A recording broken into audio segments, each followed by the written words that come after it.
إن الحمد لله نحمده ونستعينه ونستغفره ونعوذ بالله من شرور أنفسنا ومن سيئات أعمالنا من يهده الله فلا مضل له ومن يضلل فلا هادي له وأشهد أن لا إله إلا الله وحده لا شريك له وأشهد أن محمدا عبده ورسوله يا أيها الذين آمنوا اتقوا الله حق تقاته ولا تموتن إلا وأنتم مسلمون يا أيها الناس اتقوا ربكم الذي خلقكم من نفس واحدة وخلق منها زوجها وبث منهما رجالا كثيرا ونساء واتقوا الله الذي تساءلون به والأرحام إن الله كان عليكم رقيبا يا أيها الذين آمنوا اتقوا الله وقولوا قولا سديدا يصلح لكم أعمالكم ويغفر لكم ذنوبكم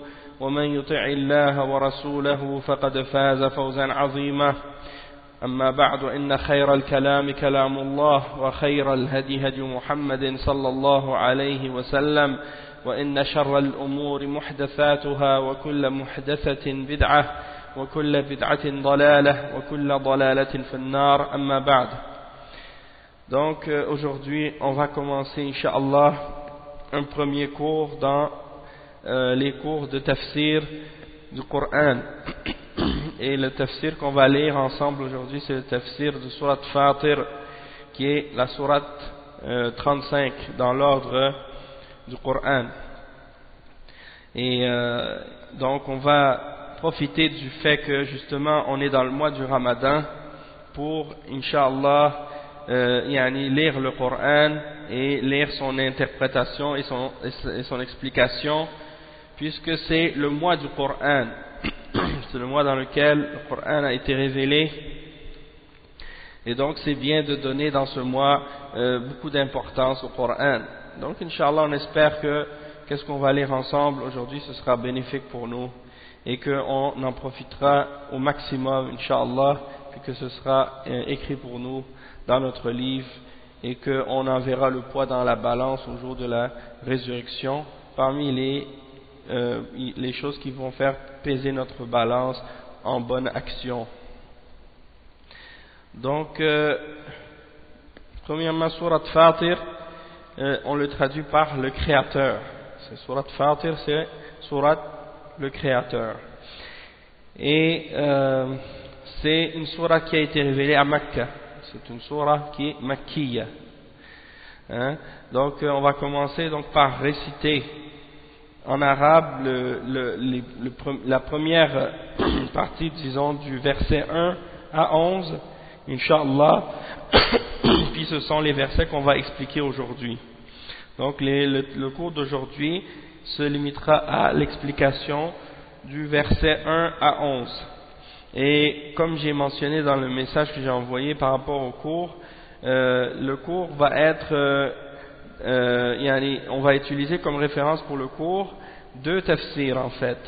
C'est le tafsir de Cheikh Abdurrahman al-Sa'di, qui est un tafsir qui est très résumé et qui est très bénéfique aussi, puisqu'il clarifie beaucoup de choses qui ont rapport avec les principes de l'islam de façon très simple et d'une manière toujours éloquente aussi, et en même temps le tafsir qui est un résumé de Tafsir Ibn Kathir, c'est un tafsir qui s'intitule Al-Misbah Al-Munir fi Tahdhib Tafsir Ibn Kathir.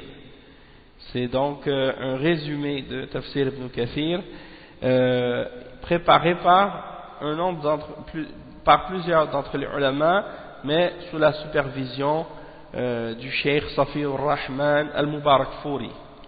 Donc c'est un autre tafsir qui est très bénéfique, qui est résumé aussi, mais c'est parfait pour quelqu'un qui débute dans le domaine du tafsir pour apprendre, disons, les choses les plus importantes pour commencer dans qu'est-ce qui a rapport avec la compréhension des versets d'Allah subhanahu wa ta'ala et de sa parole. Et la raison pour lesquelles, ou les raisons pour lesquelles j'ai décidé de réunir ces deux tafsirs, c'est parce que le Cheikh As-Sa'di, il se limite uniquement à la compréhension des versets, sans toutefois mentionner de références, de hadith ou des paroles des salafs. Il se limite uniquement à la compréhension du sens de ce que les salafs ont mentionné sur les différents versets. Donc j'ai pensé que ça pourrait être bénéfique parfois justement de rajouter certains hadiths et certaines paroles des sahaba et des tabi'in qui viennent clarifier un peu plus encore la signification de certains versets, et c'est quelque chose qu'on ne retrouve pas dans le tafsir de Cheikh Abdurrahman al-Sa'di. Donc je pense que ce sera quelque chose qui va rendre la compréhension des versets un peu plus profonde encore et un peu plus claire, Inch'Allah. Donc on commencera tout de suite, Inch'Allah, avec les premiers versets qu'on va expliquer aujourd'hui, Inch'Allah. أعوذ بالله من الشيطان الرجيم بسم الله الرحمن الرحيم الحمد لله فاطر السماوات والأرض جاعل الملائكة رسلا أولي أجنحة مثنى وثلاث ورباع يزيد في الخلق ما يشاء إن الله على كل شيء قدير ما يفتح الله للناس من رحمة فلا ممسك لها وما يمسك فلا مرسل له من بعده وهو العزيز الحكيم يا أيها الناس اذكروا نعمة الله عليكم هل من خالق غير الله يرزقكم من السماء والأرض لا إله إلا هو فأنى تؤفكون وإن يكذبوك فقد كذبت رسل من قبلك وإلى الله ترجع الأمور يا أيها الناس إن وعد الله حق فلا تغرنكم الحياة الدنيا ولا يغرنكم بالله الغرور إن الشيطان لكم عدو فاتخذوه عدوا إنما يدعو حزبه ليكونوا من أصحاب السعير الذين كفروا لهم عذاب شديد والذين آمنوا وعملوا الصالحات لهم مغفرة وأجر كبير أفمن زين له سوء عمله فرآه حسنا فإن الله يضل من يشاء ويهدي من يشاء فلا تذهب نفسك عليهم حسرات إن الله عليم بما يصنعون والله الذي أرسل الرياح فتثير سحابا فسقناه إلى بلد ميت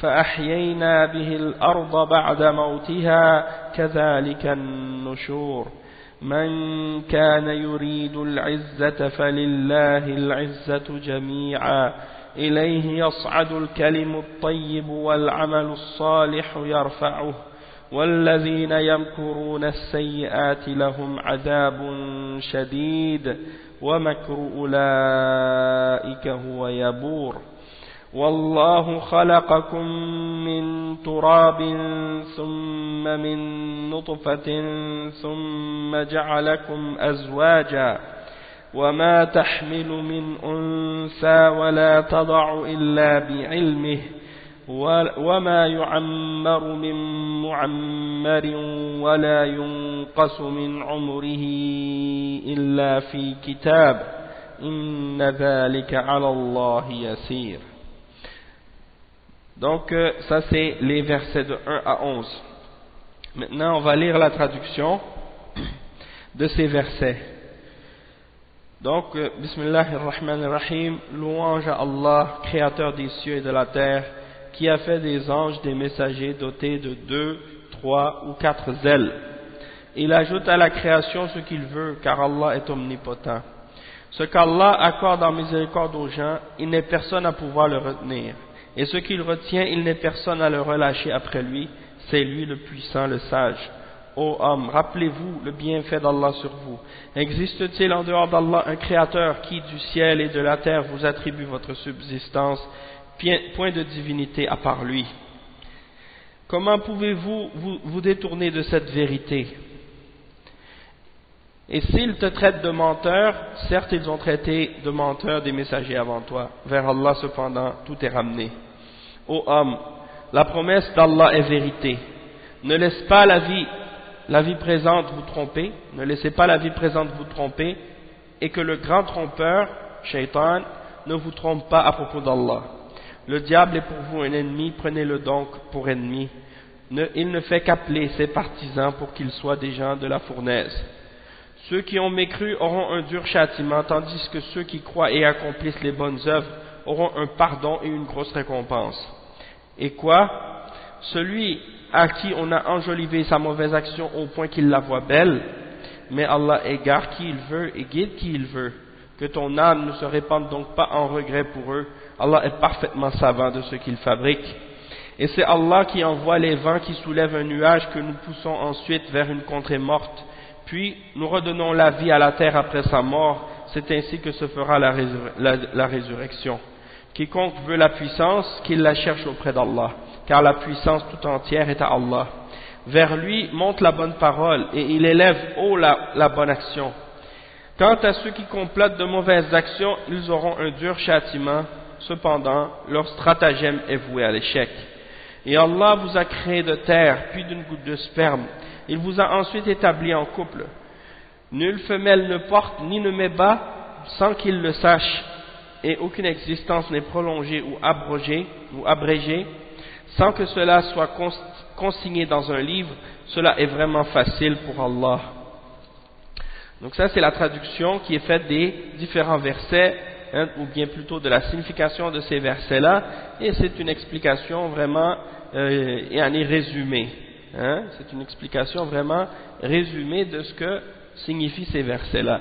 Maintenant on va regarder dans le tafsir des ulama, qu'est-ce que ces savants ont mentionné comme clarification des sens et des versets d'Allah subhanahu wa ta'ala dans cette sourate qui est vraiment une sourate magnifique et merveilleuse. Donc on va la lire ensemble incha'Allah et lire les paroles des ulama puis expliquer qu'est-ce que ces paroles-là signifient en français incha'Allah. Donc pour commencer on va expliquer les deux premiers versets, versets 1 et 2. Alhamdulillahi Bismillah ar-Rahman ar-Rahim, dans le tafsir du Cheikh al-Sa'di, il dit Alhamdulillahi fatir as-samawati wal-ard جاعل الملائكة رسلا أولي أجنحة مثنى وثلاث ورباع يزيد في الخلق ما يشاء إن الله على كل شيء قدير ما يفتح الله للناس من رحمة فلا ممسك لها وما يمسك فلا مرسل له من بعده وهو العزيز الحكيم. Donc c'est les deux premiers versets. Au nom d'Allah, le tout miséricordieux, le très miséricordieux, louange à Allah, créateur des cieux et de la terre, qui a fait des anges, des messagers dotés d'ailes, dotés de 2 ou 3 ou 4 ailes. Donc on va traduire la suite au fur et à mesure de l'interprétation des ulama dans le tafsir. Le cheikh explique, il dit يمدح الله تعالى نفسه الكريمة المقدسة على خلقه السماوات والأرض وما اشتملتا عليه من المخلوقات لأن ذلك دليل على كمال قدرته وسعة ملكه وعموم رحمته وبديع حكمته وإحاطة علمه. Donc le cheikh il commence par expliquer le fait que Allah subhanahu wa ta'ala se glorifie lui-même, il glorifie sa noble et sa sainte personne, et personne ne peut glorifier Allah mieux que Allah se glorifie lui-même. Et ça c'est quelque chose que le prophète sallallahu alayhi wa sallam mentionnait dans ses du'a lorsqu'il invoquait Allah. Il disait la nuhsi sana'an alayk anta kama athnayta ala nafsik. On ne peut pas arriver à faire ton éloge, à faire tes éloges comme tu le mérites. Tu es certes comme tu t'es glorifié toi-même et comme tu t'es élogé toi-même. Donc Allah subhanahu wa ta'ala commence par justement faire sa louange, sa propre louange, et il mentionne justement cette louange par le fait qu'il ait créé les cieux et la terre.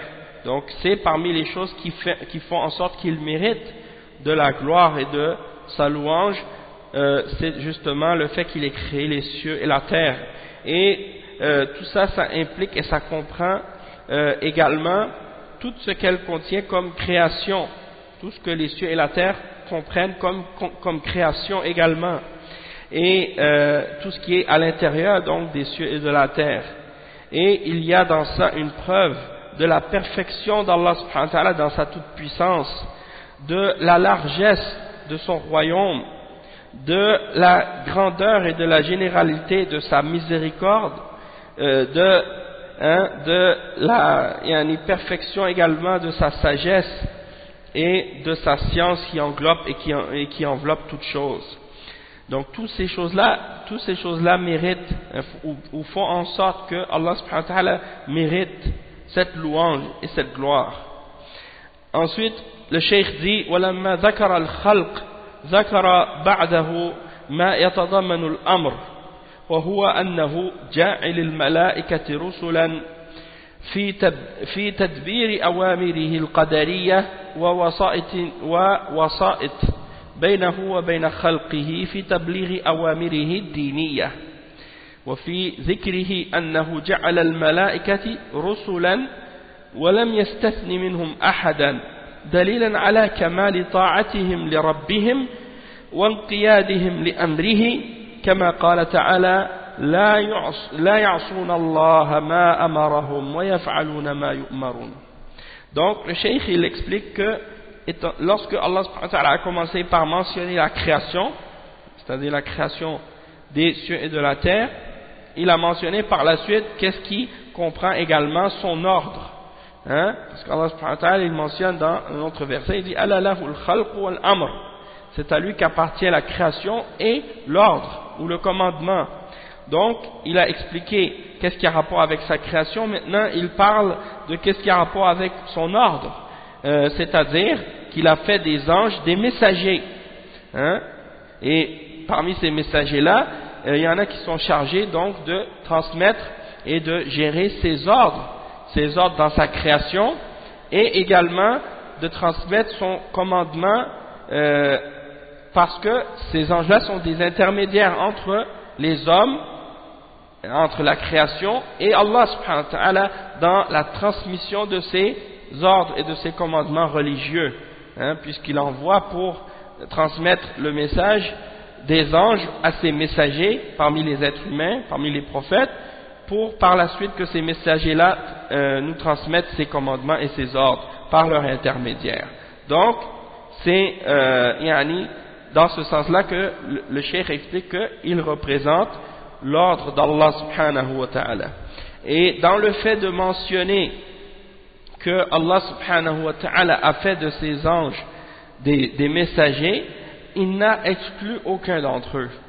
Il n'a exclu aucun d'entre ces anges, et ça c'est la preuve de l'obéissance parfaite que ces anges-là ont envers leur Seigneur, envers leur Créateur, puisqu'ils sont tous soumis, sans exception, à l'ordre d'Allah subhanahu wa ta'ala. Et donc il y a ici une réfutation en même temps des juifs et des chrétiens qui parfois prétendent qu'il y a des anges du bien et des anges du mal, ou qu'il y a des bons anges et des mauvais anges, ou qu'il y a des anges chutés. Tout ça c'est réfuté par ce que Allah subhanahu wa ta'ala mentionne dans ce verset et dans d'autres versets également, comme par exemple lorsqu'il parle des anges dans un autre endroit dans le Coran, il mentionne que les anges ne le désobéissent pas, ils ne désobéissent pas à Allah dans ce qu'ils sont ordonnés de faire par Allah subhanahu wa ta'ala, et qu'ils font ce qu'on leur ordonne. La ya'suna Allah ma amarahum wa yaf'aluna ma yu'marun. Et il dit ensuite walamma kanat al malaika mudabbiratun bi idhnillah ma ja'alahum Allah mawkulina fihi مدبرات ما جعل الله موكلين فيه ذكر قوتهم على ذلك وسرعة سيرهم بأن جعلهم أولي أجنحة تطير بها فتسرع تنفيذ ما أمرت به مثنى وثلاث ورباع أي منهم من له جناحان وثلاثة وأربع بحسب ما اقتضته حكمته يزيد في الخلق ما يشاء أي يزيد بعد مخلوقاته على بعض في صفة خلقها وفي القوة وفي الحسن وفي زيادة الأعضاء المعهودة وفي حسن الأصوات ولذة النغمات. Donc le cheikh explique ensuite que étant donné que les anges sont chargés de gérer ce que Allah subhanahu wa ta'ala leur a ordonné de faire par la permission, donc ils sont gérés de s'occuper de certaines des choses dans la création par la permission d'Allah. Allah subhanahu wa ta'ala a donc mentionné de leur force, de la force de ces anges, comment Allah subhanahu wa ta'ala les a créés forts et comment il les a également créés avec une vitesse et une rapidité dans leur déplacement, dans le sens qu'il leur a donné des ailes, et il dit Uli ajnihatin, c'est-à-dire qu'ils sont dotés d'ailes par lesquelles ou avec lesquelles ils volent et par lesquelles ils sont capables d'exécuter les ordres qu'on leur a ordonné d'exécuter avec rapidité, et que ces ailes-là sont parfois deux, c'est-à-dire parfois certains anges ont deux ailes, d'autres trois et d'autres quatre. Donc parmi les anges, il y en a qui ont des différents nombres d'ailes selon la sagesse qui est impliquée par ça, par Allah subhanahu wa ta'ala, et qu'il augmente également sa création, il ajoute à sa création ce qu'il veut. C'est-à-dire qu'il peut augmenter de ses créatures et augmenter certaines de ses créatures par rapport à d'autres, donner à certaines créatures plus que ce qu'il donne à d'autres créatures, soit dans la description ou dans la façon de les avoir créées, ou bien dans leur force, ou dans leur beauté, ou dans l'augmentation des membres qu'ils possèdent, à ceux qui sont habituellement connus, ou ainsi de suite. Il est capable d'ajouter, il est capable de donner à certaines des plus belles voix et des différentes donc caractéristiques. Tout ça c'est pour montrer la toute puissance d'Allah subhanahu wa ta'ala, et c'est pour ça qu'il dit par la suite Inna Allah ala kulli shay'in qadir, c'est-à-dire que Allah subhanahu wa ta'ala a le pouvoir sur toute chose, Maintenant, en ce qui concerne le tafsir Ibn Kathir, dans son résumé, il y a certains petits détails qui sont rajoutés par rapport à ce verset-là. Le cheikh, il mentionne, l'imam Ibn Kathir, il mentionne que Abdullah, il dit عن ابن عباس رضي الله عنهما قال كنت لا أدري ما فاطر السماوات والأرض حتى أتاني أعرابيان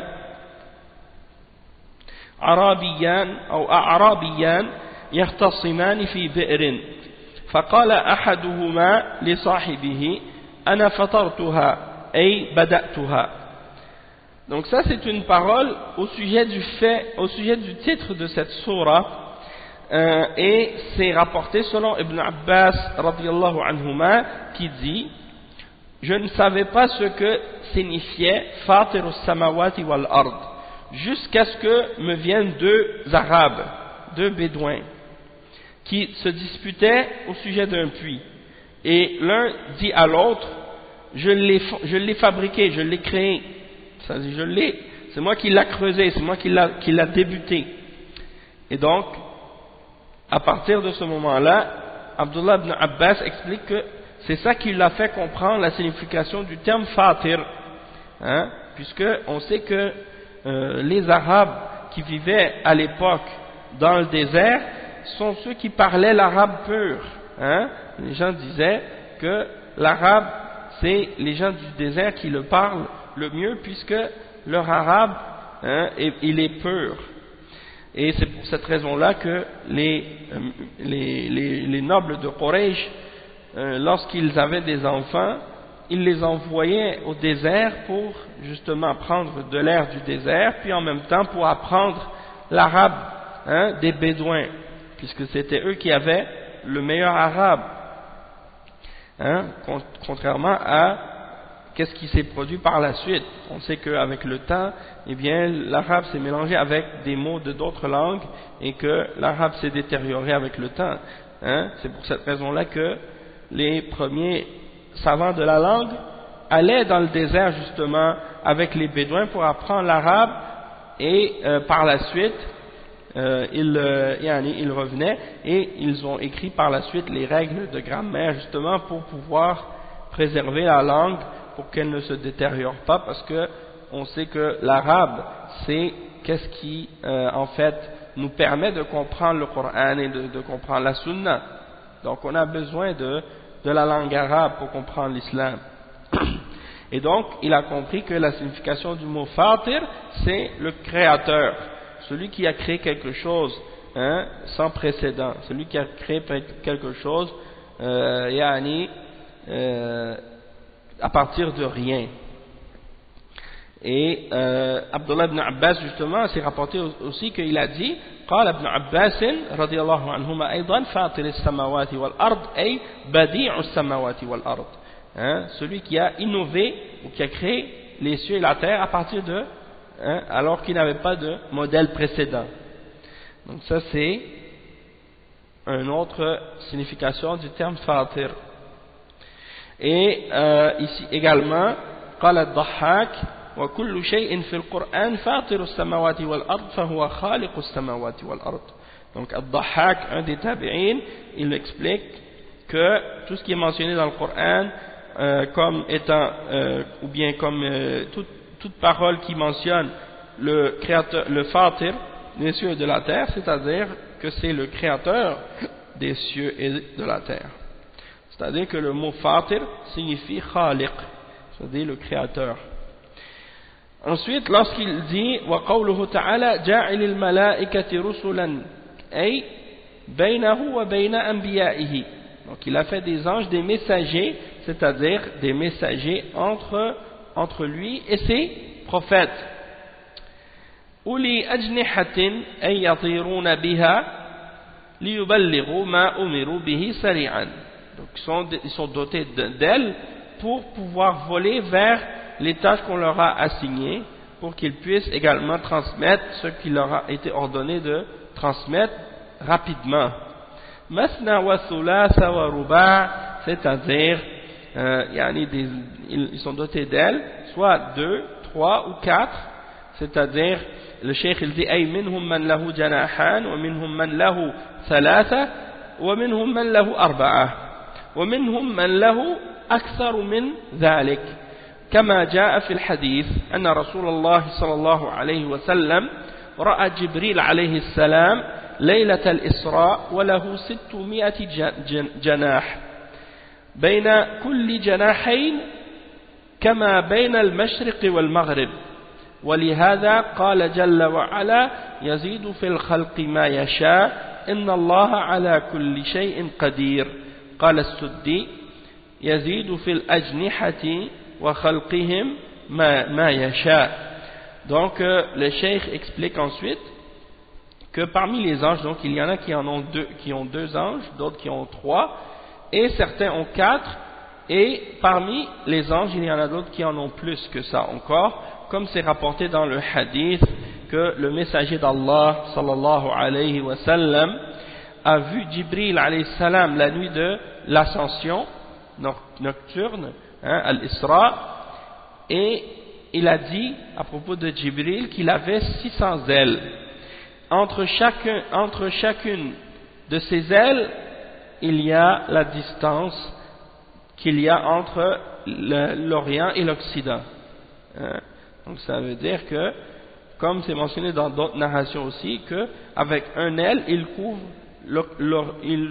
l'horizon. Il couvre l'horizon avec un seul de ces 600 ailes.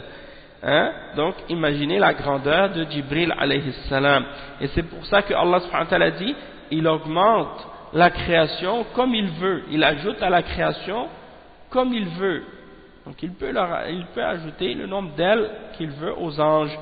C'est pour ça que Yani As-Suddi, un des imams du tafsir également, parmi les ulama des tabi'in, il disait, il augmente le nombre d'ailes de ses anges et leur création comme il veut. Hein? Ensuite, le verset suivant, Allah subhanahu wa ta'ala dit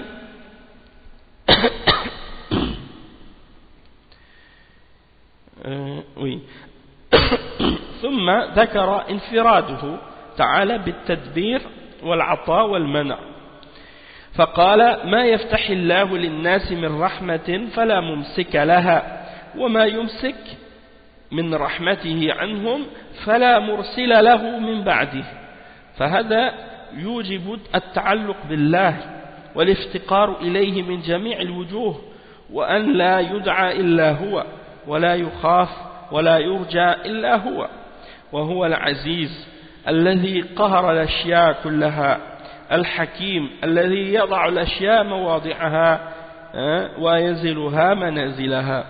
Donc le cheikh il explique ici le verset 2, c'est-à-dire que Allah subhanahu wa ta'ala il mentionne ensuite le fait qu'il est le seul à tout contrôler et à tout gérer dans l'univers et le seul qui donne et qui retient. Donc le verset il dit ce qu'Allah accorde en miséricorde aux gens, il n'est personne à pouvoir le retenir, et ce qu'il retient, il n'est personne à le relâcher après lui, et c'est lui le puissant, le sage. Donc ce que Allah subhanahu wa ta'ala donne aux hommes de sa miséricorde, personne ne peut le retenir, et ce qu'il retient de sa miséricorde, ce qu'il retient aux hommes de sa miséricorde, personne ne peut le relâcher après lui. Et donc ça nous amène à quoi, ou ça indique quoi? Ça indique que dans ce cas-là, on doit s'accrocher à Allah et on doit demander à Allah. Et si on a quelque chose, si on a besoin de quoi que ce soit, c'est à Allah seul qu'il faut le demander. Et il faut comprendre notre besoin de lui, en dehors de toute autre chose, et comprendre que c'est de lui qu'on a besoin au-dessus de toute personne, au-dessus de toute chose. C'est en lui donc qu'on doit mettre notre besoin et notre confiance. C'est lui seul à qui on doit demander, c'est lui seul qu'on doit invoquer, c'est lui seul que nous devons craindre, et c'est en lui seul que nous devons avoir l'espoir, et personne d'autre. Et c'est lui le puissant, Al-Aziz, celui qui a le pouvoir sur toute chose, Al-Hakim, celui qui sait mettre les choses à leur propre place et à leur propre niveau. Donc ça c'est l'explication dans le tafsir de Cheikh As-Sa'di. Cheikh l'imam Ibn Kathir il explique il dit que يخبر تعالى أنه ما شاء كان وما لم يشاء لم يكن وأنه لا مانع لما أعطى ولا معطي لما منع. C'est-à-dire Allah subhanahu wa ta'ala il nous explique que ce que Allah veut c'est ce qui est, et ce qu'il ne veut pas n'existe pas, et que rien ne peut empêcher ce qu'il donne, et personne ne peut donner ce qu'il a retenu ou ce qu'il a empêché. Il dit ensuite وروى الإمام أحمد عن وراد مولى المغيرة ابن شعبة قال إن معاوية كتب إلى المغيرة ابن شعبة اكتب لي بما سمعت من رسول الله صلى الله عليه وسلم فدعاني المغيرة فكتبت إليه إني سمعت رسول الله صلى الله عليه وسلم يقول إذا انصرف من الصلاة لا إله إلا الله وحده لا شريك له له الملك وله الحمد وهو على كل شيء قدير اللهم لا مانع لما أعطيت ولا معطي لما منعت ولا ينفع ذا الجد منك الجد. سمعته ينهى عن قيل وقال وكثرة السؤال وإضاعة المال وعن وأد البنات وعقوق الأمهات ومنع وهات أخرجاه من طرق. Donc il explique ensuite un hadith qui est rapporté selon l'imam Ahmad et par d'autres également, Al-Bukhari, Muslim et d'autres, et c'est un hadith rapporté selon Warrad Mawla al-Mughira. Donc c'est le servant de Al-Mughira ibn Shu'bah. Il dit que Muawiyah a écrit une lettre à Al-Mughira ibn Shu'bah lui demandant de lui écrire ce qu'il a entendu de la part du messager d'Allah sallallahu alayhi wa sallam. Alors il dit, Al-Mughira m'a appelé, c'est-à-dire Warrad il dit que Al-Mughira l'a appelé,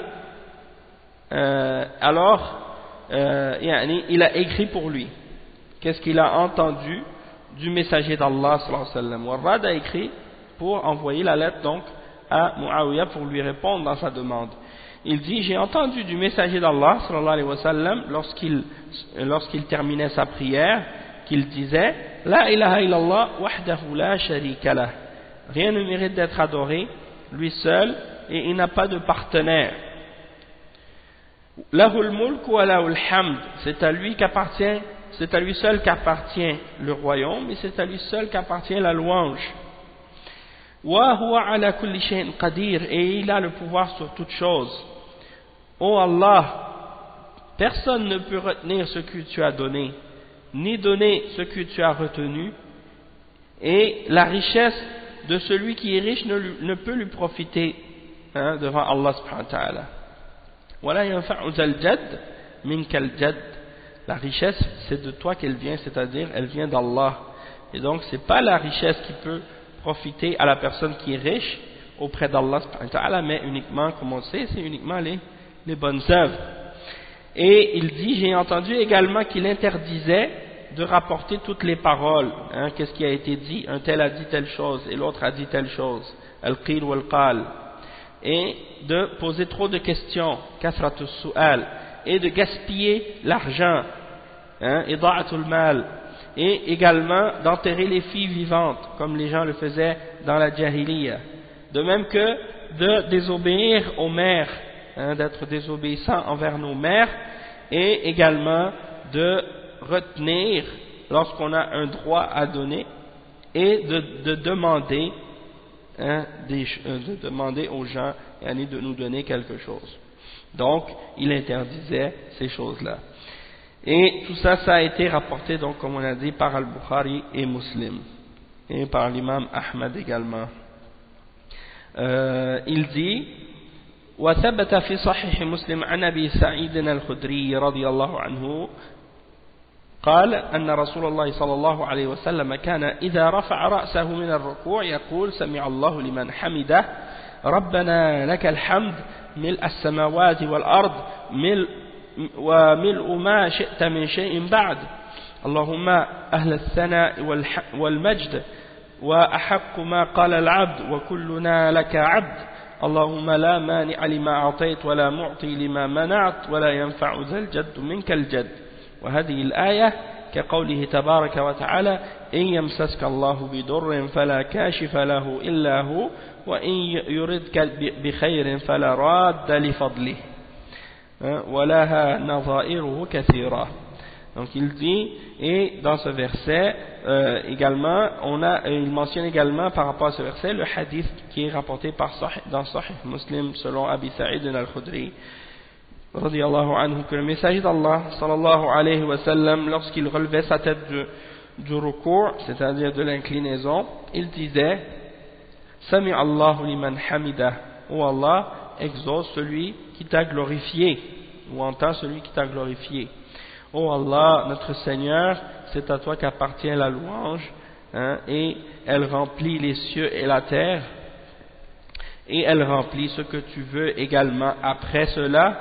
Oh Allah, c'est toi qui es celui qui mérite l'éloge et la majesté, et la chose la plus vraie, la chose la plus vraie qu'un serviteur a pu dire, et nous sommes tous pour toi un serviteur.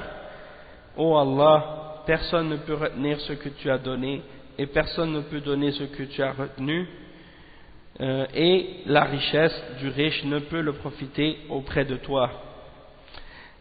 Et donc ce verset, il est semblable également à un autre verset dans le Coran où Allah subhanahu wa ta'ala dit, et si Allah subhanahu wa ta'ala te touche avec un tort ou un mal quelconque, personne ne pourra le retirer ou te délivrer de ce mal excepté lui, et si il te veut un bien quelconque, alors personne ne peut repousser sa grâce.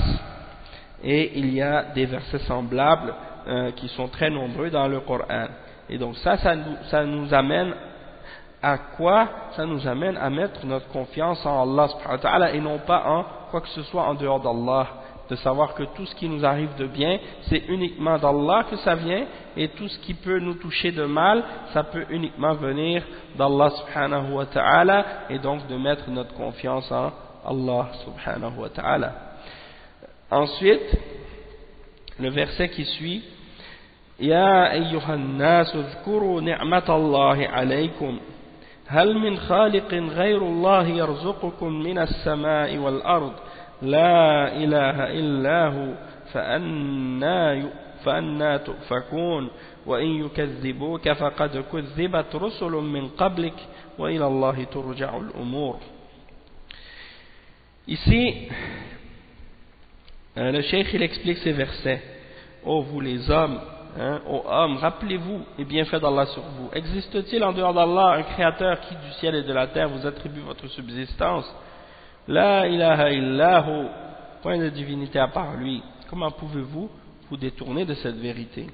Cheikh As-Sa'di il explique, il dit يأمر تعالى جميع الناس أن يذكروا نعمته عليهم وهذا شامل لذكرها بالقلب اعترافا وباللسان ثناء وبالجوارح انقيادا فإن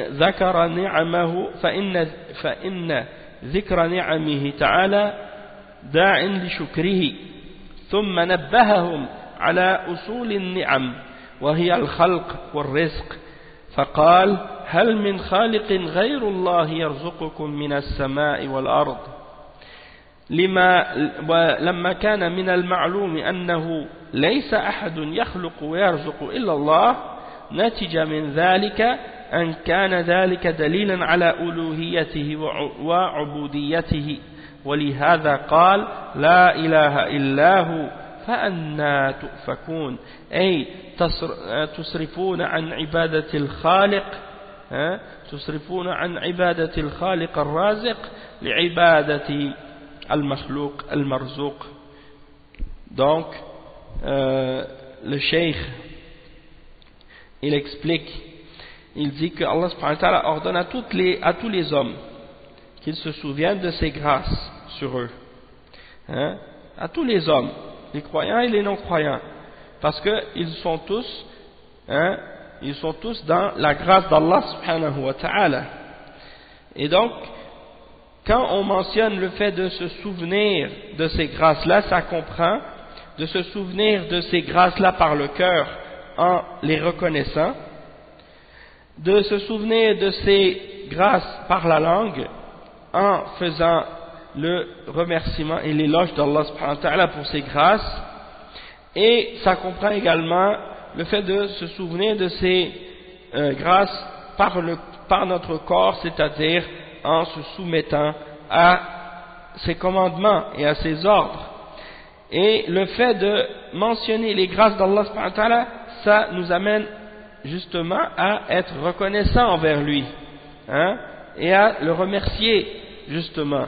Et parmi les fondements des grâces d'Allah subhanahu wa ta'ala, il y a le fait qu'il nous a créés et le fait qu'il nous donne la subsistance. Et c'est pour ça qu'il dit, est-ce qu'il y a un créateur autre que Allah subhanahu wa ta'ala, est-ce qu'il existe en dehors d'Allah un créateur qui du ciel et de la terre vous attribue votre risque, votre subsistance, et donc ça, le résultat de cette question, c'est de comprendre et de savoir qu'il y a dans ça le fait qu'Allah subhanahu wa ta'ala nous donne notre subsistance et que c'est lui notre créateur. Il y a la preuve du fait que c'est seul Allah qui mérite notre adoration. Hein? Et c'est pour ça qu'il dit justement par la suite La ilaha illahu, hein? Nulle divinité en dehors de lui, ou bien rien ne mérite d'être adoré autre que lui. Fa'anna tu'fakun. Hein? Alors comment pouvez-vous vous détourner de cette réalité? Hein? Comment pouvez-vous offrir une adoration quelconque à autre que à Allah? Hein? Comment pouvez-vous vous détourner de l'adoration? Hein? Tusrafuna an ibadatil khaliq ar-raziq, vous vous détournez de l'adoration du Créateur et de celui qui pourvoit la subsistance pour adorer des créatures qui sont elles-mêmes assistées, hein, et à qui on donne de la subsistance. Donc comment pouvez-vous vous détourner de cette façon? Et justement le cheikh il explique dans le tafsir Ibn Kathir à ce sujet-là que ça c'est un appel au tawhid. Ce verset est un rappel du tawhid, puisque Allah subhanahu wa ta'ala ici il indique à ses serviteurs, hein, il dit le cheikh yunabbihu ta'ala ibadahu wa yurshiduhum ila al-istidlal ala tawhidihi fi ifrad al-ibadati lahu kama annahu al-mustaqillu bil khalqi wal rizqi fakadhalika falyufrad bil ibadah wa la yushrak bihi ghayruhu من الأصنام والأنداد والأوثان ولهذا قال تعالى لا إله إلا هو فأنى تؤفكون أي فكيف تؤفكون بعد هذا البيان ووضوح هذا البرهان وأنتم بعد هذا تعبدون الأنداد والأوثان والله أعلم.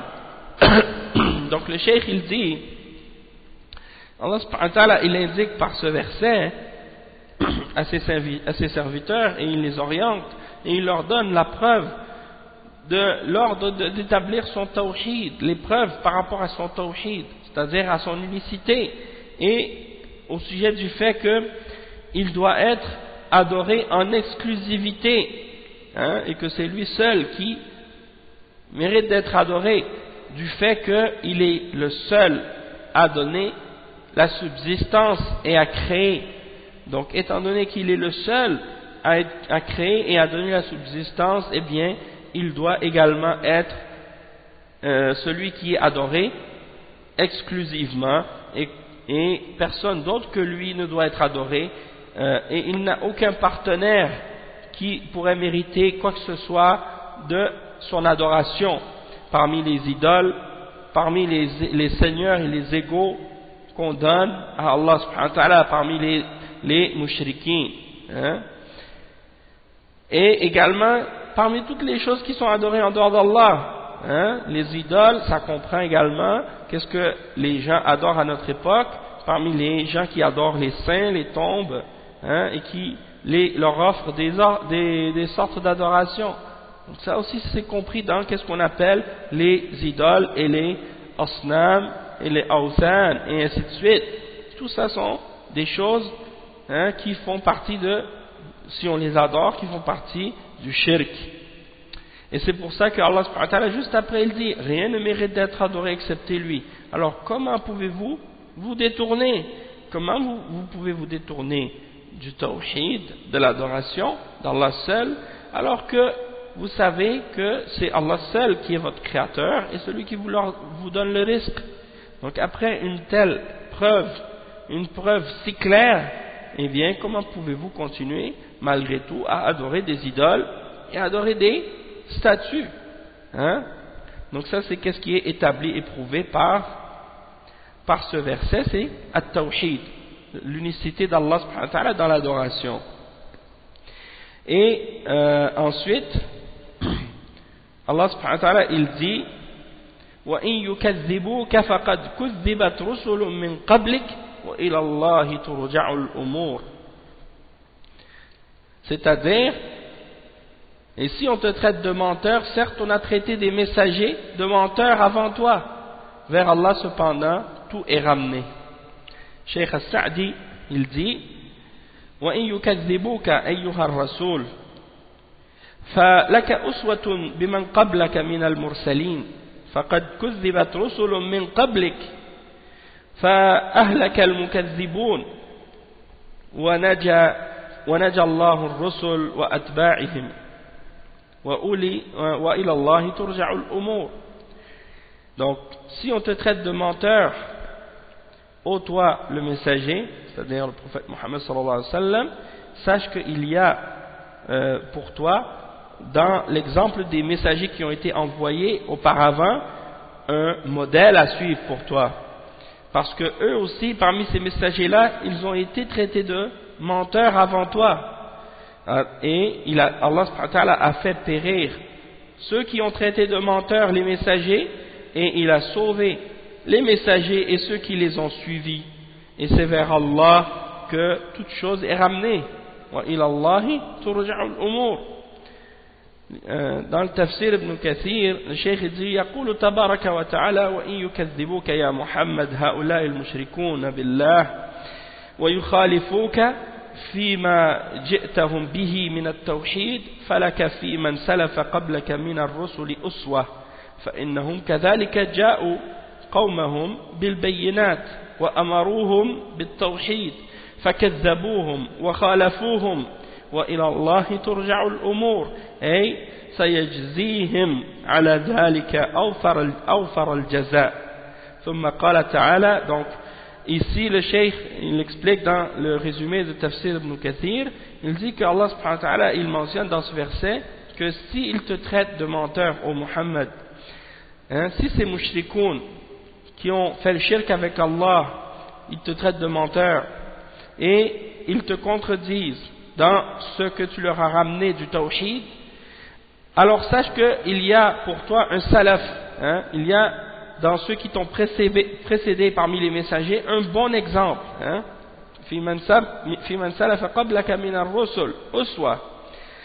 parce qu'ils sont venus vers leur peuple, ces messagers-là sont venus vers leur peuple avec des preuves claires, et ils ont ordonné à leur peuple d'établir l'unicité d'Allah, le tawhid, et leur peuple les ont traités de menteurs et ont traité ce qu'ils ont ramené de mensonges et ont contredit leur ordre, et c'est vers Allah que les choses seront ramenées, c'est-à-dire que Allah subhanahu wa ta'ala va donner la plus grande des rétributions aux messagers pour qu'est-ce qu'ils ont fait de bien, pour avoir transmis sa religion, et bien entendu les mushrikoun auront également la rétribution qu'ils méritent pour avoir traité les messagers de menteurs. Ensuite, Allah subhanahu wa ta'ala il dit dans les versets qui suivent: Ya ayyuhan nas inna wa'da Allahi haqq fala taghurrannakum al-hayatu ad-dunya ولا يغرنكم بالله الغرور إن الشيطان لكم عدو فاتخذوه عدوا إنما يدعو حزبه ليكونوا من أصحاب السعير الذين كفروا لهم عذاب شديد والذين آمنوا وعملوا الصالحات لهم مغفرة وأجر كبير. Donc, dans la suite des versets, Allah subhanahu wa ta'ala dit: ô homme, la promesse d'Allah est vérité, ne laissez pas la vie présente vous tromper, et que le grand trompeur, le shaitan, ne vous trompe pas à propos d'Allah.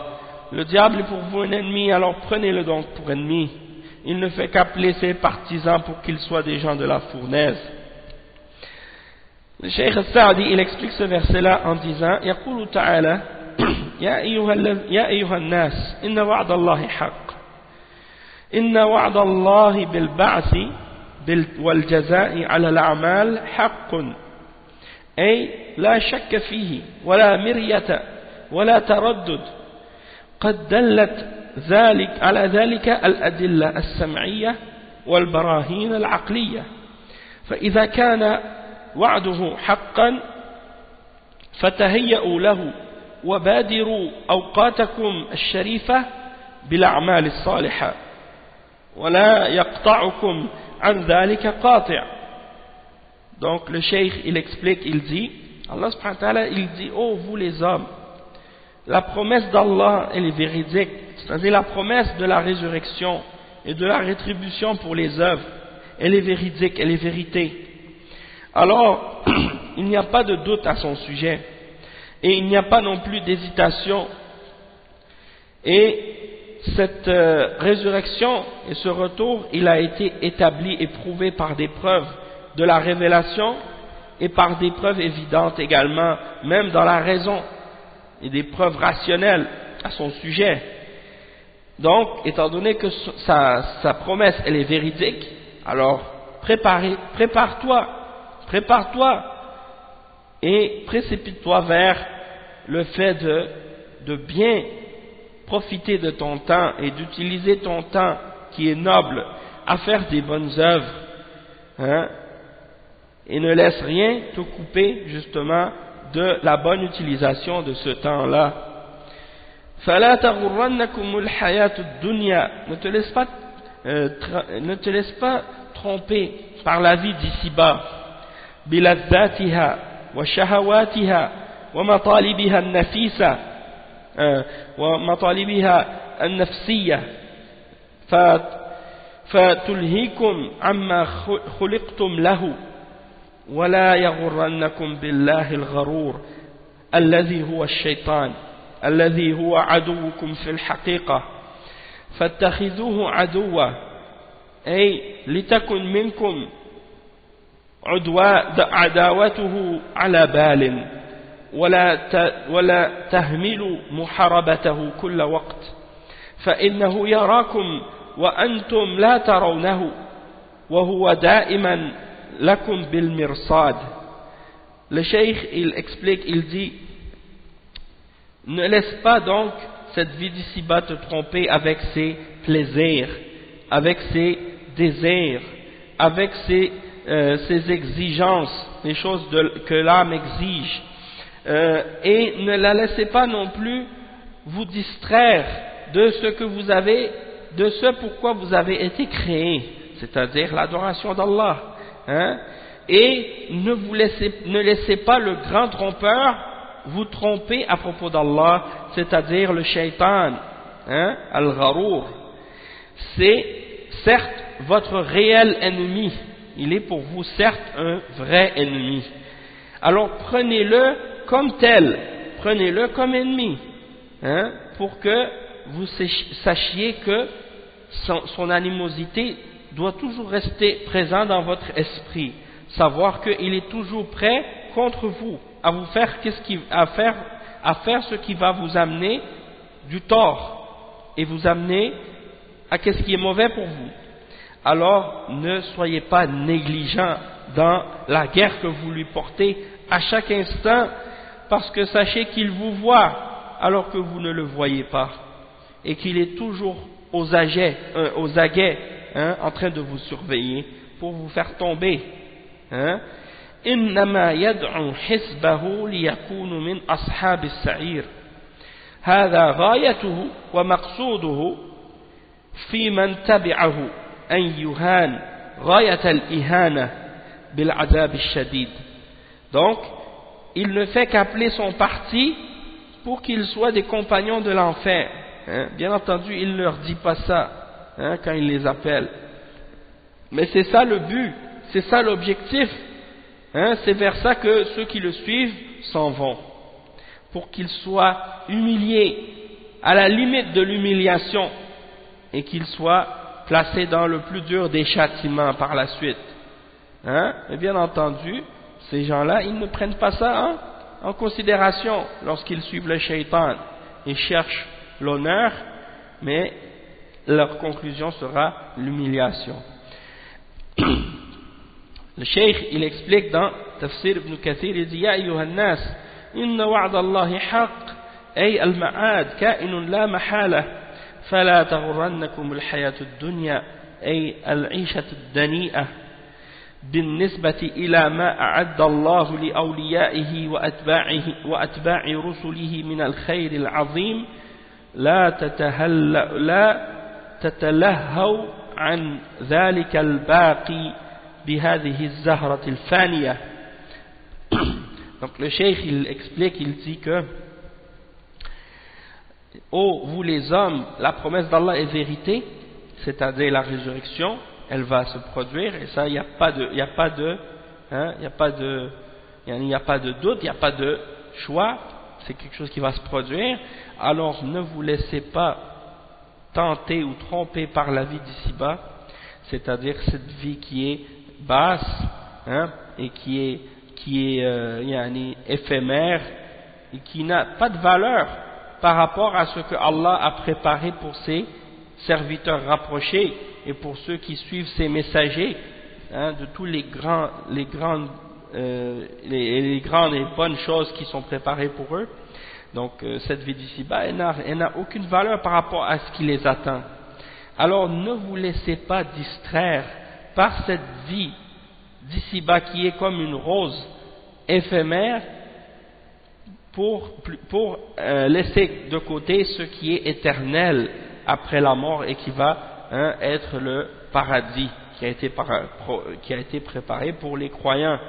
Donc la vie d'ici-bas, le cheikh il l'a décrit, il parle d'elle en disant que c'est une fleur qui est éphémère, et c'est comme une rose en fait. Elle est belle, mais elle fane très rapidement, elle ne reste pas longtemps, sa beauté.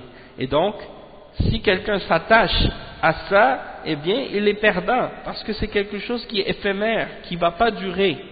Même si tu arrives à vivre une centaine d'années sur la terre, et ça c'est peu probable que la plupart de nous réussissent à vivre jusqu'à cette date, mais si jamais tu réussis à vivre jusqu'à cette date-là, ou un peu plus, eh bien sache que de toute manière, tu ne vas pas l'amener avec toi. Qu'est-ce que tu as gagné dans cette dunya, hein? Tu ne pourras pas l'apporter avec toi, hein? Et subhanallah, même ton corps, tu ne l'amènes pas avec toi quand tu meurs, hein? Ton âme est enlevée, les anges viennent prendre ton âme, tu laisses tout et ton corps il reste dans la terre, hein? Et tu ramènes rien de tes richesses ou de tes plaisirs avec toi. Et même les koufars qui pensent parfois que le plaisir ou le vrai bonheur dans cette dunya, c'est l'amour qu'ils ont pour une personne, hein? Soit l'amour pour une femme si c'est un homme, ou bien l'amour pour un homme si c'est une femme, et ils s'imaginent que c'est ça le vrai et la vérité et le bonheur, et que c'est pour ça qu'ils vivent. Eh bien, ils doivent également eux aussi réaliser que la personne qu'ils aiment, eh bien, elle va mourir elle aussi, et ils vont en être séparés, que ce soit leur femme ou leur épouse, ou la femme qu'ils aiment, ou l'homme que ces femmes-là aiment, eh bien, elles ne vont pas l'amener avec eux quand ils meurent. Chaque personne, il meurt seul. Et donc, c'est pour cette raison-là qu'on ne doit pas s'attacher à ces choses-là, mais à comprendre la raison de notre existence pour justement préparer qu'est-ce qui nous attend dans l'au-delà, hein, et d'être avec les croyants. Et il dit ensuite, وَلَا يَغُرَّنَّكُمْ بِاللَّهِ الْغَرُورِ, c'est-à-dire ne laissez pas le grand trompeur vous tromper à propos d'Allah. Il dit وَهُوَ الشَّيْطَانِ قَالَهُ ابْنُ عَبَّاسٍ رَضِيَ اللَّهُ عَنْهُمَا. Donc Ibn Abbas il a dit que c'est le shaitan, al-gharour c'est al-shaitan, et c'est rapporté dans At-Tabari. Il dit لا يفتننكم الشيطان ويصرفنكم عن اتباع رسل الله وتصديق كلماته فإنه غرار كذاب أفاك. وهذه الآية كالآية التي في آخر لقمان فلا تغرنكم الحياة الدنيا ولا يغرنكم بالله الغرور. Donc le shaitan, ne le laissez pas vous tromper, ne le laissez pas vous détourner de suivre ses messagers, de suivre les messagers d'Allah et de croire en ses paroles, c'est-à-dire de croire en les paroles d'Allah, parce que c'est un grand trompeur, un grand menteur et un grand quelqu'un qui raconte des mensonges et des histoires. Donc c'est un trompeur, un menteur, il est le maître dans ce domaine, hein? Donc ne vous laissez pas tromper par celui-là, hein? Et il explique le cheikh aussi que ce verset-là, il y en a, le même verset est mentionné à la fin de Surat Luqman, hein? Donc Allah subhanahu wa ta'ala, il a répété cette mise en garde pour les hommes, hein? Et il y a plein de hadiths également qui mentionnent aussi le fait de prendre garde à la vie d'ici-bas. Fattaqud dunya wattaqun nisa, hein? Il a dit le prophète sallallahu alayhi wa sallam dans un autre hadith, alors prenez garde à la dunya et prenez garde aux femmes. Prenez garde aux femmes. Aussi ça représente une grande fitna pour l'homme. ما تركت بعدي فتنة هي أضر على الرجال من النساء. Je n'ai laissé après moi une fitna plus grande pour l'homme que la femme. Je n'ai laissé après moi une fitna plus grande pour l'homme que la femme. Et le prophète justement sallallahu alayhi wa sallam dit dans l'autre hadith فَإِنَّ أَوَّلَ فِتْنَةِ بَنِي إِسْرَائِيل كَانَتْ فِي النِّسَاءِ. La première fitna des fils d'Israël, elle a été dans la femme, dans les femmes. Donc prenez garde à ces choses-là, ne vous laissez pas tenter, c'est-à-dire ne faites pas en sorte que la femme devienne une tentation pour vous au point où elle vous pousse à tomber dans ce qui est haram. Le fait qu'elle vous pousse à tomber dans ce qui est haram. Et bien entendu, le fait que la femme elle représente pour l'homme une responsabilité énorme, puisque l'homme est le gardien de la femme. Ensuite, le cheikh il dit ثم بين تعالى عداوة إبليس لآدم.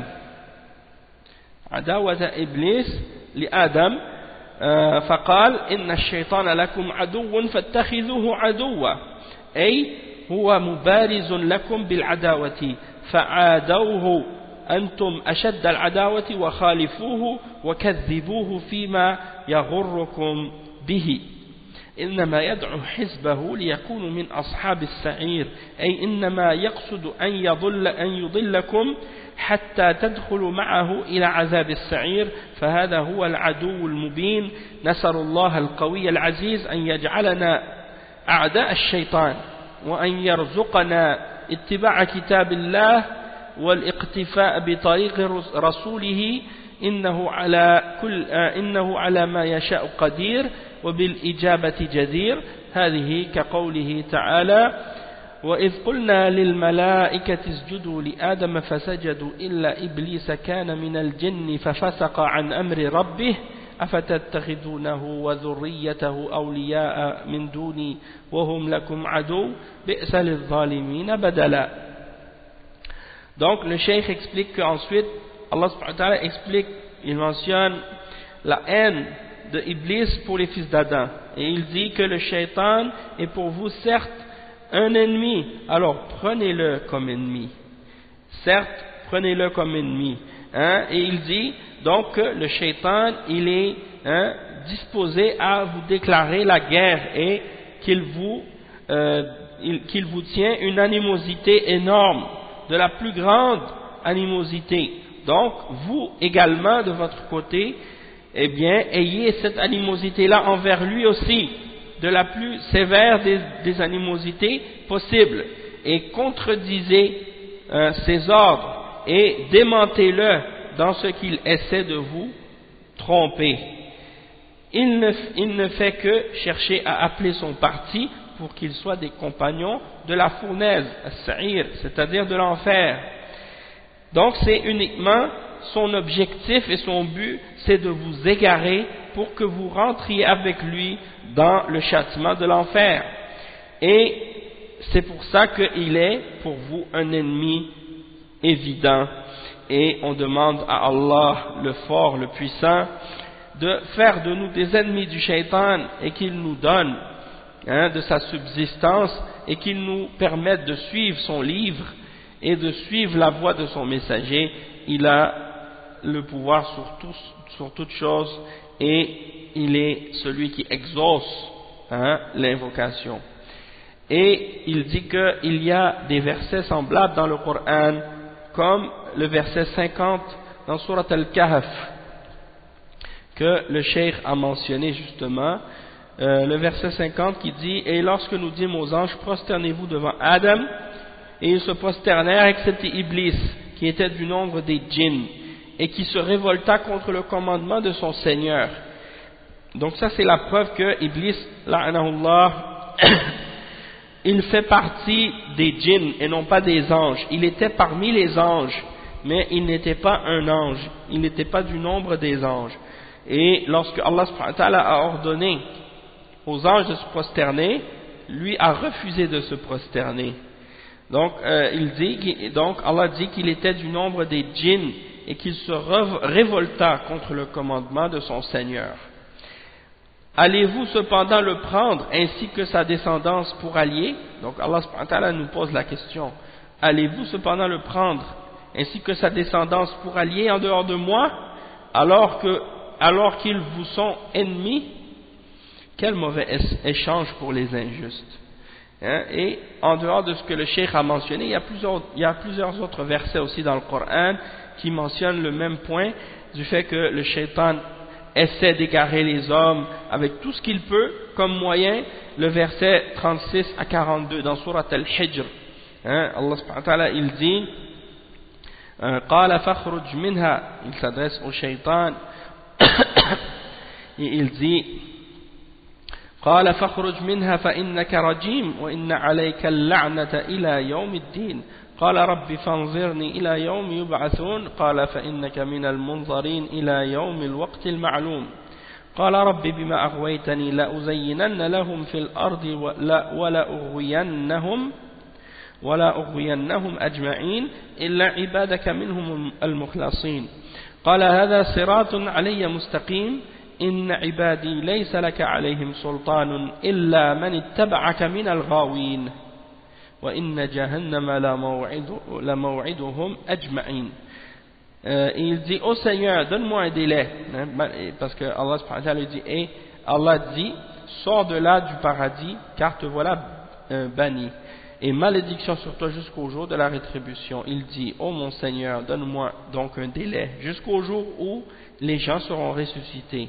Allah dit, tu es de ceux à qui ce délai est accordé jusqu'au jour de l'instant connu d'Allah.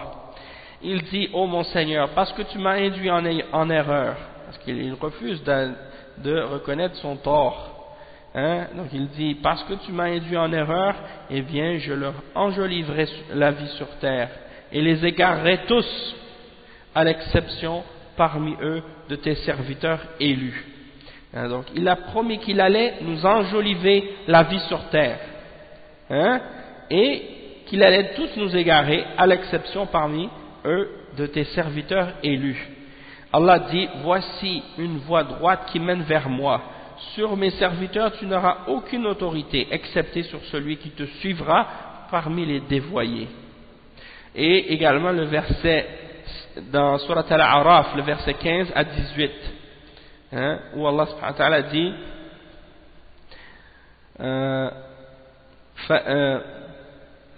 قال فاهبط منها فما يكون لك أن تتكبر فيها فاخرج إنك من الصاغرين قال أنظرني إلى يوم يبعثون قال إنك من المنظرين قال فبما أغويتني لأقعدن لهم صراطك المستقيم ثم لآتينهم من بين أيديهم ومن خلفهم وعن أيمانهم وعن شمائلهم ولا تجد أكثرهم شاكرين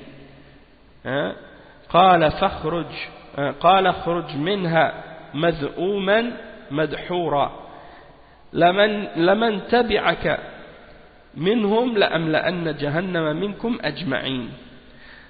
Donc c'est-à-dire Allah subhanahu wa ta'ala dit, descends d'ici, tu n'as pas à t'enfler d'orgueil ici, sors, te voilà parmi les méprisés. Donc le shaitan dit, accorde-moi un délai jusqu'au jour où ils seront ressuscités. Allah dit, tu es de ceux à qui le délai est accordé. Puisque tu m'as, donc le shaitan dit, puisque tu m'as mis en erreur, je m'assoirai pour eux sur ton droit chemin, puis je les asseillerai par devant, par derrière, par leur droite et leur gauche, et pour la plupart tu ne les trouveras pas reconnaissants. Donc il a promis, il a juré qu'il va essayer d'égarer les hommes par tous les moyens, et de tous les côtés il va leur venir pour les faire tomber et pour les égarer. Et il dit, Allah subhanahu wa ta'ala dit, et sors de là, banni et rejeté, quiconque te suit parmi eux, de vous tous j'emplirai l'enfer. Et donc le shaitan, pour se venger de l'homme, eh bien c'est ce qu'il essaie de faire. Il essaie de ramener le plus de personnes avec lui dans l'enfer, pour égarer les hommes, hein, et pour se venger de notre père Adam, hein, alayhi salam. Ensuite, الذين كفروا لهم عذاب شديد. Donc ثم ذكر تعالى أن الناس انقسموا بحسب طاعة الشيطان وعدمها إلى قسمين، وذكر جزاء كل منهما، فقال الذين كفروا أي جحدوا ما جاءت به الرسل ودلت عليه الكتب لهم عذاب شديد في نار جهنم شديد في ذاته ووصفه وأنهم خالدون فيها أبدا، والذين آمنوا بقلوبهم وبما دعا الله إلى الإيمان به وعملوا بمقتضى ذلك الإيمان بجوارحهم الأعمال الصالحات لهم مغفرة لذنوبهم يزول بها عنهم الشر والمكروه وأجر كبير يحصل به المطلوب. Donc le cheikh il explique ensuite à la fin du verset donc que ceux qui ont mécru ils auront un châtiment, un dur châtiment, et que ceux qui ont cru et qui ont fait des bonnes œuvres auront un pardon et une grande récompense. Il explique que il dit que les hommes se sont divisés par la suite selon leur obéissance ou leur non-obéissance au shaitan en deux catégories, et il a mentionné la rétribution de chacun des deux groupes. Ceux qui ont mécru, c'est-à-dire qui ont nié ce que les messagers ont ramené et ce que les livres qu'ils ont ramenés comportent comme preuve, donc ils ont renié ça, ceux-là sont ceux qui ont mécru, ils auront comme rétribution un châtiment douloureux, un châtiment sévère dans le feu de l'enfer. Et il est dur ce châtiment en lui-même et dans sa description et dans ses caractéristiques, et par le fait que également ils y demeureront éternellement, hein? Donc c'est-à-dire ceux qui ont commis le shirk et qui ont associé avec Allah ou qui ont nié la foi en Allah et en ses messagers, ceux-là vont y rester éternellement. Et ceux qui ont cru avec leur cœur en ce que Allah subhanahu wa ta'ala a appelé les hommes à croire de la foi, hein, de la foi en lui, et qui ont fait ce qui est impliqué par la foi, c'est-à-dire avec leur corps, qu'ils ont fait les bonnes œuvres, ils auront un pardon pour leurs péchés qui fera donc partir le mal et tout ce qu'il y a de mauvais pour eux, et ils auront une grande récompense, hein, qui va faire en sorte qu'ils vont obtenir leur but et leur objectif, qu'est-ce qu'ils ont désiré et qu'est-ce qu'ils ont voulu.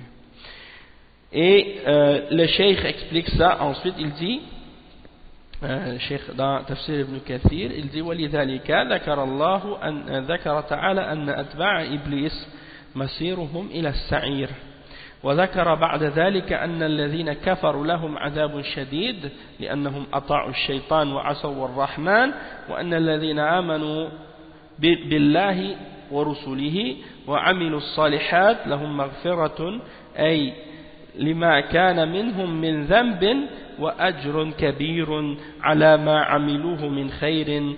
ثم قال تعالى. Donc le cheikh explique que ceux qui ont suivi Iblis, ils auront l'enfer comme destination, et ceux qui ont mécru, ils auront un châtiment sévère, et ceux qui ont, c'est-à-dire c'est ceux qui ont obéi au shaitan et qui ont désobéi à Allah subhanahu wa ta'ala, ar-Rahman, et que ceux qui ont cru en Allah et en ses messagers et qui ont fait les bonnes œuvres, ils auront un pardon, hein, de tout ce qu'ils ont fait comme péché et une récompense très grande pour ce qu'ils ont fait comme bien. Puis Allah subhanahu wa ta'ala dit ensuite أَفَمَنْ زُيِّنَ لَهُ سُوءُ عَمَلِهِ فَرَآهُ حَسَنًا أَفَمَنْ زُيِّنَ لَهُ سُوءُ عَمَلِهِ, c'est-à-dire, et quoi, celui à qui on a enjolivé sa mauvaise action au point qu'il la voit belle, hein, فَإِنَّ اللَّهَ يُضِلُّ مَنْ يَشَاءُ وَيَهْدِي مَنْ يَشَاءُ فَلَا تَذْهَبُ نَفْسُكَ عَلَيْهِمْ حَسَرَاتٍ إِنَّ اللَّهَ عَلِيمٌ بِمَا يَصْنَعُونَ. Mais Allah égare qui il veut et guide qui il veut, que ton âme ne se répande donc pas en regret pour eux. Allah est parfaitement savant de ce qu'il fabrique.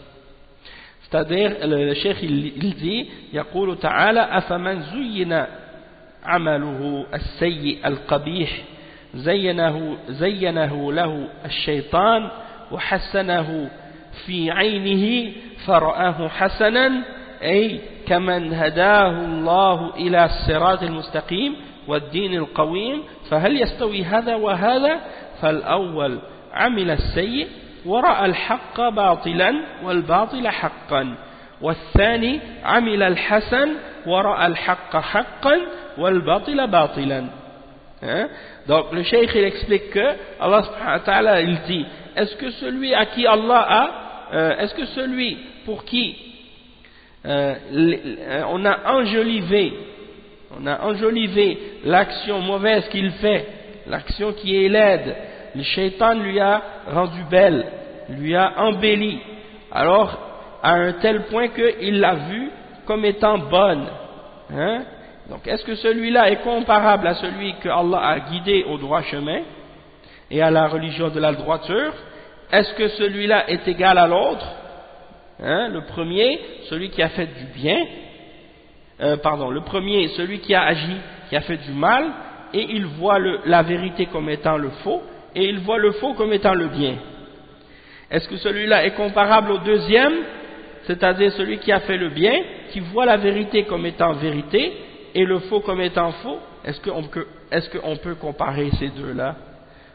Et ça fait penser aux gens qui font le shirk, et qui s'imaginent qu'ils sont en train de faire du bien, en adorant des idoles, en adorant des tombes, en adorant des morts, en priant à des saints, ou des choses de ce genre, et qui font le shirk avec Allah, et qui pensent que ça c'est des choses qui sont aimées d'Allah.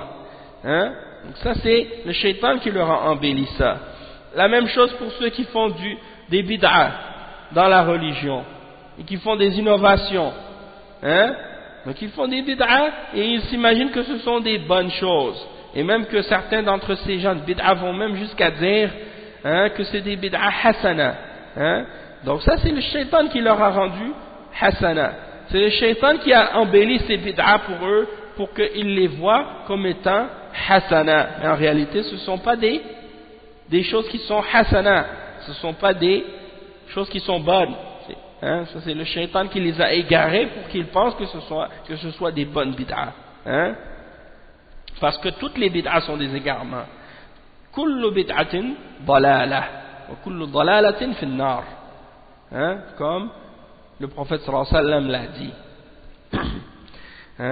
Et justement dans le verset dans Surat Al-Kahf, Allah subhanahu wa ta'ala il dit à propos des gens justement qui font des œuvres qui s'imaginent faire le bien, et qu'en réalité ce ne sont pas des bonnes œuvres qu'ils font.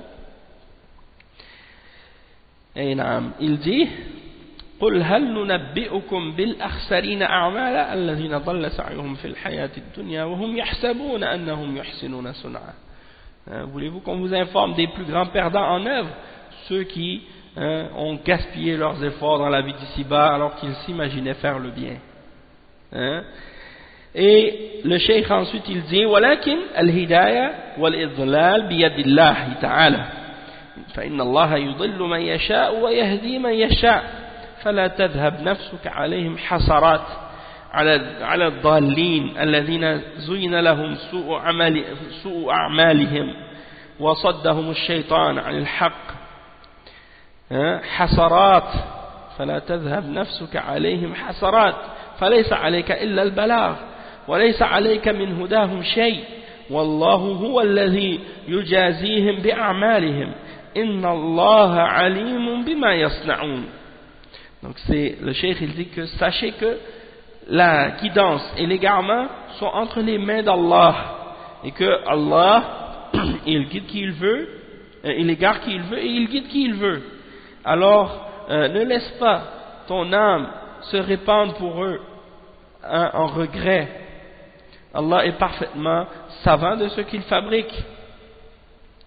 Et le cheikh explique, il dit donc ne laisse pas ton âme se répandre pour les égarer parmi ceux à qui on a embelli le mal qu'ils font et que le shaitan a empêché de suivre la vérité, ou bloqué du chemin de la vérité. Donc ne te laisse pas remplir de regrets pour eux dans ton âme, parce que la seule chose qui t'incombe, c'est de faire la transmission du message. C'est pas à toi de les guider, et tu n'as rien à faire avec leur guidance. C'est Allah subhanahu wa ta'ala qui guide, et c'est lui qui va les rétribuer et les récompenser selon leurs actions. Et Allah est certes connaissant de ce qu'il fabrique, et savant de ce qu'il fabrique. Parce que des fois on voit que des gens, ils s'emplissent d'un côté, ça montre aussi que le prophète Mohammed sallallahu alayhi wa sallam, il pense, ou il a pour les hommes la volonté de les appeler à la vérité, et qu'il fait des efforts pour les appeler à la vérité, et qu'il est attristé par le fait que les gens ne suivent pas la vérité, et il a du regret pour les gens. Et donc Allah subhanahu wa ta'ala lui dit, il dit à son messager, alors ne laisse pas ton âme se répandre pour eux en regret, ne laisse pas la tristesse et le regret emplir ton âme, emplir ton cœur à cause d'eux, à cause de ces gens qui ont choisi l'égarement et qui ont voulu opposer la vérité. Certes, Allah est savant de ce qu'il fait, c'est lui qui guide et c'est lui qui égare, et toi tu n'as qu'une chose à faire, c'est de transmettre le message. Ensuite, par rapport à ce passage, le cheikh il mentionne, il dit donc que dans Tafsir Ibn Kathir, أي نعم أفمن زين له سوء وعمله فرآه حسنا، يعني الكفار والفجار يعملون أعمالا سيئة وهم في ذلك يعتقدون ويحسبون أنهم يحسنون صنعا، أي أفمن كان هكذا قد أضله الله ألك فيه حيلة لا حيلة لك فيه، فإن الله يضل من يشاء ويهدي من يشاء، أي بقدره كان ذلك، فلا تذهب نفسك عليهم حسرات، أي لا تأسف على ذلك، فإن الله حكيم في قدره، فإنما يضل من يضل ويهدي من يهدي لما له في ذلك من الحجة البالغة والعلم التام، فلذلك قال تعالى إن الله عليم بما يصنعون. Donc le cheikh il explique ici, il dit que est-ce que pour celui pour qui on a embelli le mal de ses actions, alors qu'il au point où il les voit belles, c'est-à-dire ça c'est les kuffars, les gens qui sont des kuffars, qui rejettent la vérité, qui sont des fujjar, qui sont des pécheurs, des pervers, qui font du mal et qui agissent et qui font des choses mauvaises et qui croient ou qui pensent que ce qu'ils font est bon. Et ça c'est la réalité de tout ce que tu vois maintenant chez les kuffars. Ils font tout ce qui est mauvais et ils appellent à tout ce qui est mauvais et ils s'imaginent que ce qu'ils font est bon. Allahul Musta'an. Et tu les vois même parfois glorifier le péché et le mal et l'honorer, et tu les vois dénigrer le bien et insulter le bien. Allahul Musta'an. Et comment ils font l'éloge à notre époque du shirk et du kufr et de la mécréance, et de la laïcité et de la démocratie et de toutes des croyances et des idéologies qui sont des idéologies de kufr, sans parler des péchés qu'ils élogent et qu'ils glorifient comme le zina, le sihr, la sorcellerie et la magie, comme ils font également l'éloge du zina, de la fornication, de la prostitution, de l'homosexualité et de toutes sortes d'autres perversités de ce genre. Ils font de ces choses-là des choses de bien et ils voient ça comme étant bien, et ils voient le fait d'appeler à Allah et à la foi et au tawhid et à l'obéissance d'Allah et à s'écarter de ce qui est haram et à s'écarter des péchés, ils voient ça comme étant quelque chose de mauvais, comme étant quelque chose de mal. Donc ça c'est comment ces gens-là, le shaitan a embelli leurs actions pour eux. Donc est-ce que celui qui est ainsi, Allah a égaré, est-ce qu'il y a quelque chose à faire pour lui? Est-ce que tu as quelque chose que tu peux faire pour lui? Si Allah l'a égaré, sache que non. Hein? La seule chose que tu peux faire, c'est de transmettre le message comme on l'a lu tout à l'heure. Parce que Allah subhanahu wa ta'ala, il égare qui il veut, il guide qui il veut. C'est-à-dire que tout ça, c'est selon sa prédestination, selon ce qu'il a prédestiné. Alors, ne laisse pas les regrets emplir ton âme, et ne sois pas triste pour ça, parce que certes, Allah subhanahu wa ta'ala, il est sage dans ce qu'il a prédestiné. Tout ce qu'il fait, c'est pour une raison et pour une sagesse, et parce que ces gens-là méritent.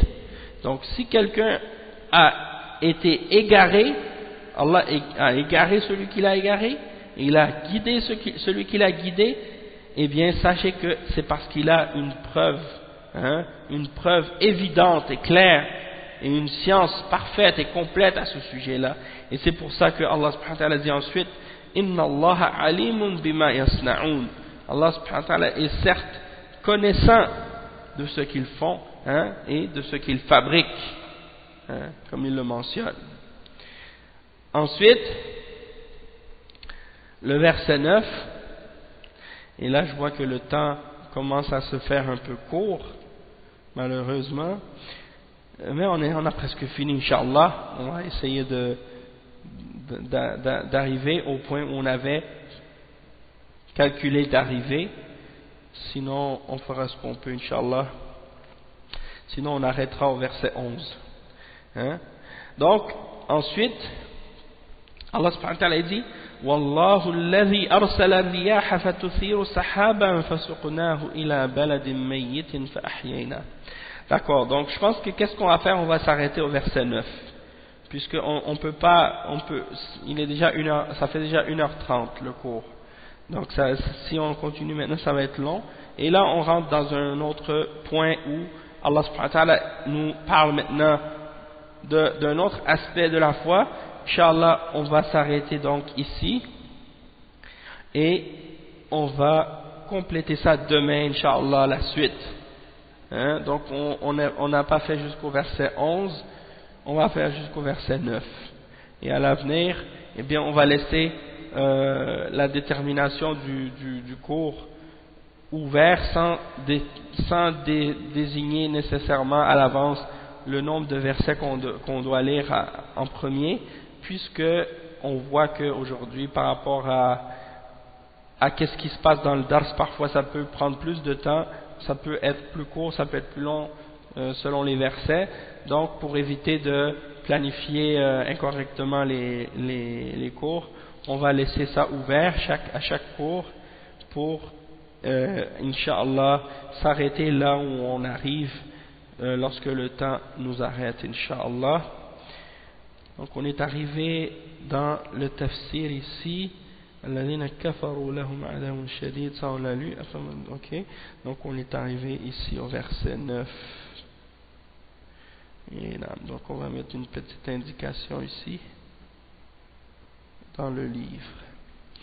Donc khair inshallah, alhamdulillah rabbil alamin, alhamdulillah wa sallallahu wa sallam ala nabina Muhammad wa ala alihi wa sahbihi ajma'in. Subhanakallahumma wa bihamdika ashhadu an la ilaha illa ant أستغفرك وأتوب إليك. بارك الله فيكم وجزاكم الله خيرا والسلام عليكم ورحمة الله وبركاته. Et à demain, Inch'Allah, pour la suite de ce tafsir de Surat Fatir. Wassalamu alaikum wa rahmatullahi wa barakatuh.